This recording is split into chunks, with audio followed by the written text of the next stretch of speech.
So, so today we commemorate the victims of the World War II. In Ukraine, it's not a holiday. In Ukraine, it's a Remembrance Day. It's a day when we think about our ancestors, our grandfathers, grandmothers, our fathers and mothers also, who experienced the atrocities and the cruelty of war.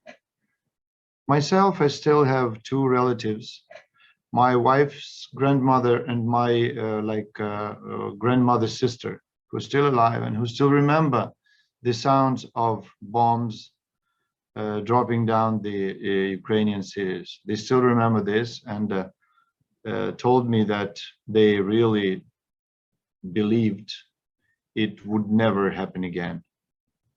So never again, there was a slogan that the all humankind have chosen for this war, and to make it ended forever and ever. So to prevent anything like World War III from launching. And I really recommend you to watch it. It's like 4 minutes, and it's a speech of our president. That's what I mean. I don't want to be pathetic in these days, because it's nothing to be pathetic, nothing to be proud about. It was a cruel war, and it ended like 70 plus years ago, 77 years ago. It is something that we should remember, the cruelty, the millions of people dead as a result of this war. And what we should remember again, why I think that it's important for all of us, why we call it World War, not just because it covered half of the world, but it is because the world fought against evil, the world fought against aggression and against fascism and against colonialism and against militarism. So these are dangerous things for our society, and world stood up and fought, and the main purpose of it was to prevent it from happening ever again in our lives. That's why please just find 4 minutes of your time and have a look at this video. It's something I think that you will like, something you will like. I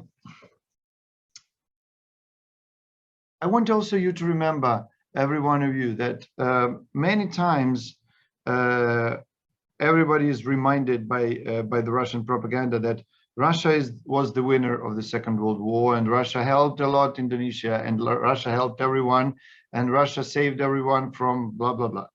So I just want you to remember this. Whatever related to the Soviet Union is directly related not only to Russia, but also to Ukraine, to Kazakhstan, to Georgia, to Belarus, and to many other countries that came out of the Soviet Union lately. As for the interesting fact that when in 1922 Ukraine joined the Soviet Union, the proportion of Ukrainians compared to Russians was much, much, much higher than it became by the time Soviet Union ceased to exist. The very simple explanations is, during the time of the existence of the Soviet Union, it was Moscow regime that took all possible measures to destroy Ukrainian nation by a great famine that 32, 33, that took away around, I don't know, 4 to 6 millions of lives of people just starving and dead of starvation. The around 10 to 12, maybe to 15 million of Ukrainians killed during the Second World War, because the war crossed Ukraine twice, the whole territory of Ukraine. First, it was in 41, 42 eastwards, and then 43, 44 westwards. 2 times crossed and covered Ukraine and burnt and killed and destroyed.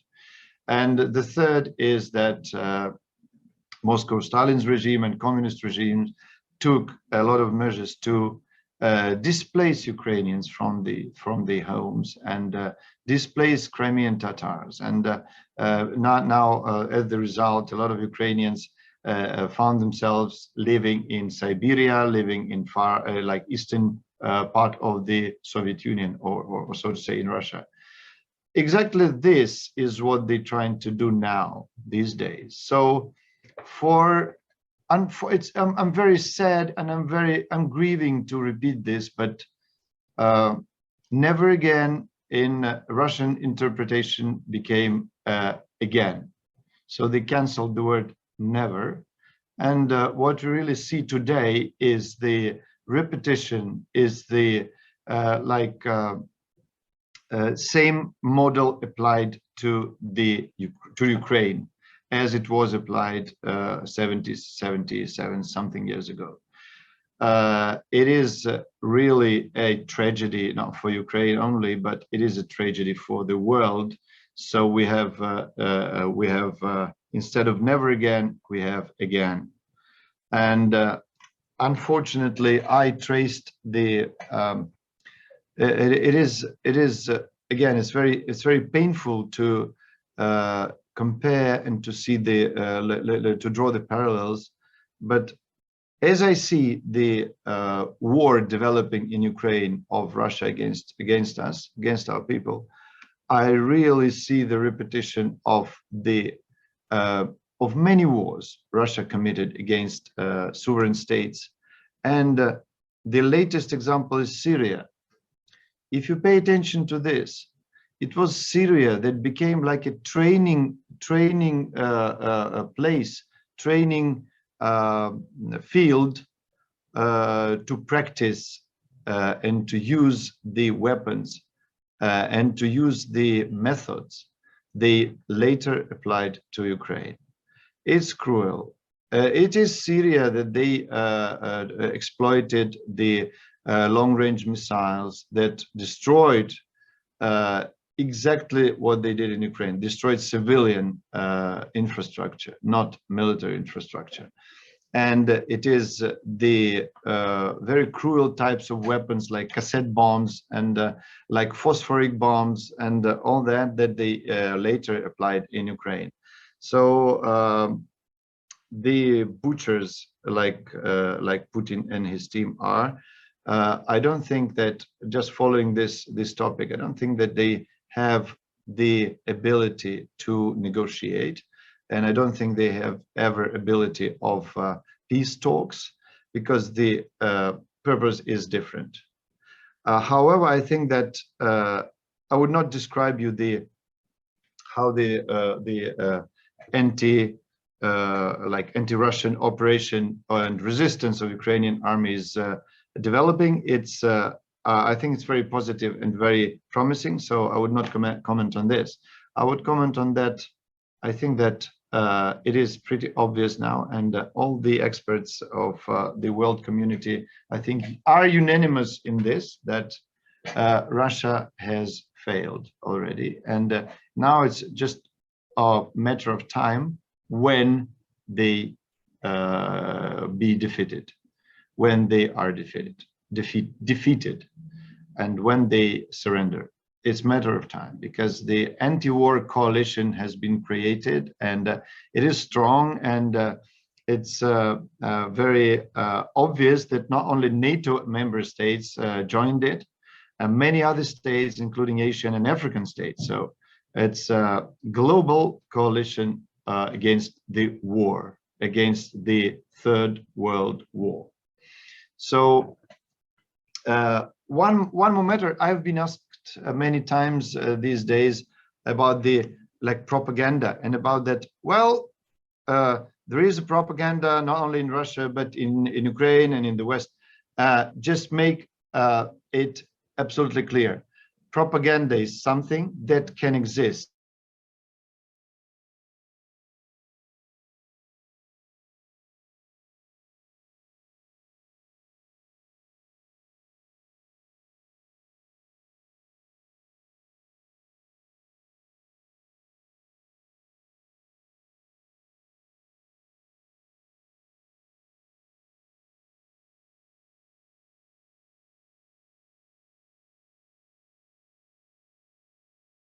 can be some of pieces of sort of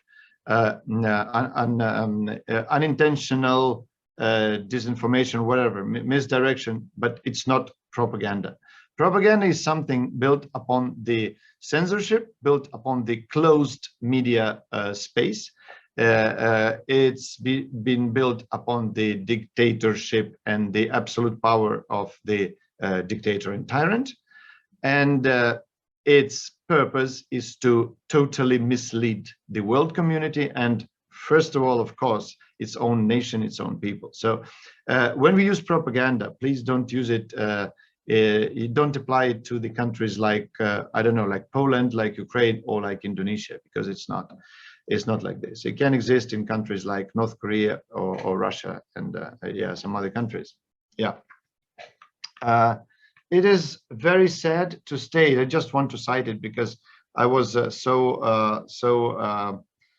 was so not surprised. It's not even surprise for me, but I was so shocked by the latest statement of Ludmila Vorobyova while giving interview to CNN Indonesia late, I think last Sunday or something. I mean, I'm stating that, quoting, Russia's military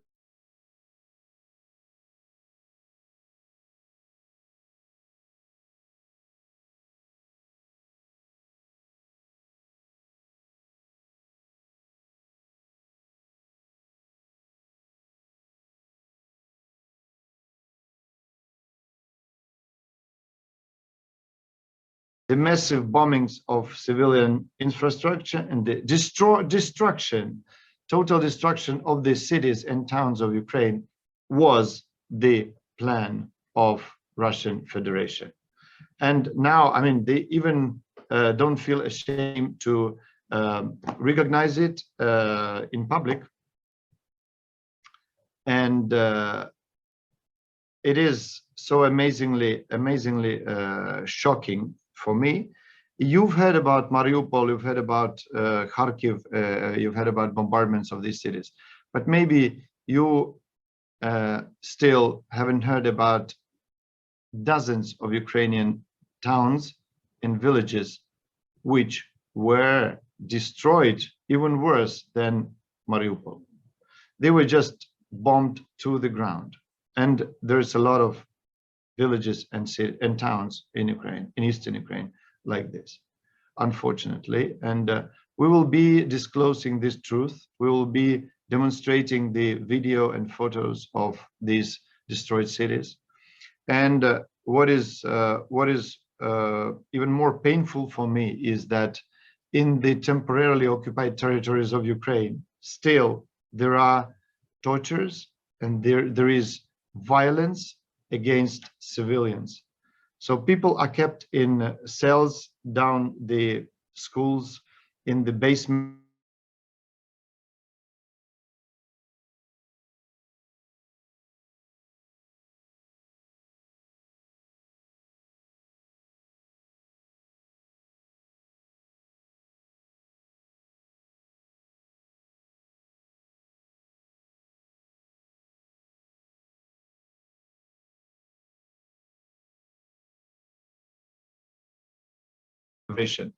So I just want, from this point, I want to pass over to the real tragedy that happens in Ukraine, the real problem that we are facing, and not only us.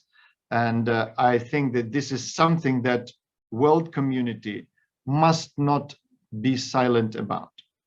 This is the humanitarian catastrophe we are facing in Ukraine now.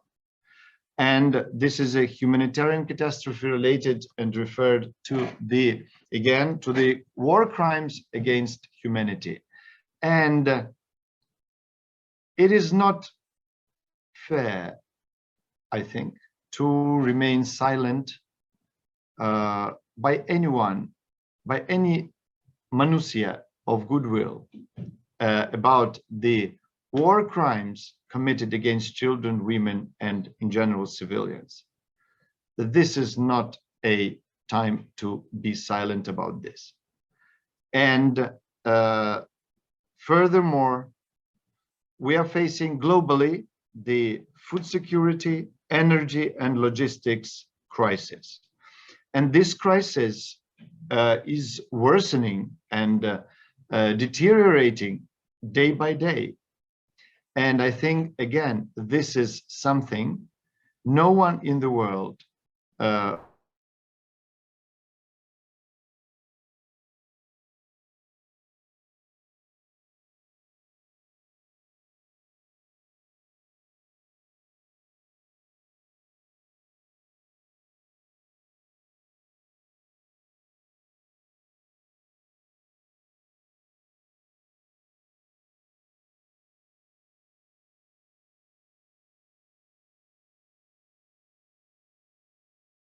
the world, not immediately. When something happens now in Ukraine, meaning that grains have been stolen by Russians or been burned or been destroyed or been blocked in the seaports, this crisis will influence the world, not immediately, not tomorrow, but maybe in a few months. And then it will be no time to change it. It will be no way to make it to make it undone, right? To resolve the crisis. It will be painful and it will be long. And we must understand that the only one state responsible for this is Russian Federation. If you have doubts, just ask me the question, but it's so pretty obvious that I think that it doesn't. But I want you to understand this, and I want you to deliver this. This is crimes committed against humankind, not just in Ukraine. It's against humankind, and the humankind, the world will feel it, and it will be painful, because if you have some financial systems blocked, it's one thing. It can be unblocked and just go. If you have the huge lack of grains and food,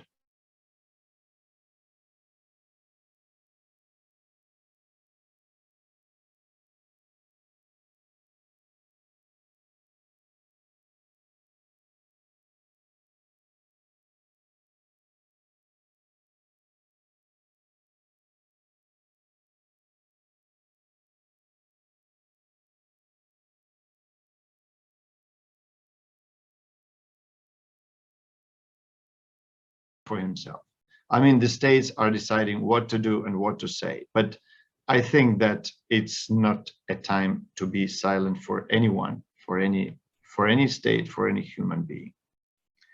I think you can. I will not repeat my press release that we published on our Facebook yesterday. I think that there are a lot of things that everyone deserves to know, and I think that was pretty painful again to read this again and again. But I call upon you, just try to find it. It's just on our Facebook, and read it. It might explain a lot about everything, like about Mariupol, when during the Second World War, during 2 years of occupation, Nazi Germany killed around 10,000 of Mariupol citizens.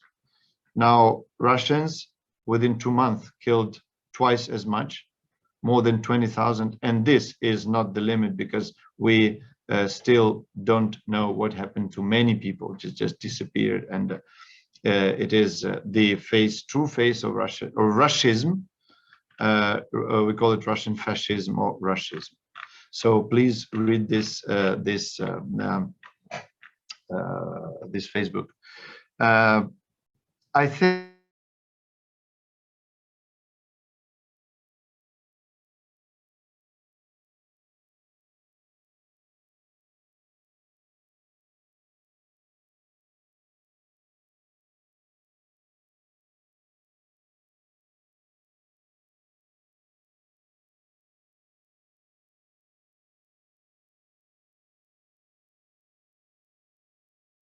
the report that nothing changed. We still didn't have any like reasonable explanation of the true reason for that, for blocking our payments. And we still cannot make any payments to the volunteers' accounts, to our families' accounts, to whatever accounts through Indonesian banks. And I must say that I've checked this, and I would not say that it is the only unique situation in the world, but it is definitely the unique situation in the region, because all the other countries of the region don't have any problems whatsoever. The transfers are being made from the countries to Ukraine through corresponding banks in the United States, in Europe, within 1-2 days. No problem whatsoever. In Indonesia, it doesn't happen. So we have Thailand, Malaysia, India, Brunei, Timor, Papua, Singapore, all the states of the region that can make all the same payments, and Indonesian banks refuse to do so. So I don't know what to do again, but I still rely on your support, my dear friends from media. Thank you very much for that. Thank you for your attention. And I think we will, continue our communication. It's really very important for me to get your feedback, because maybe something I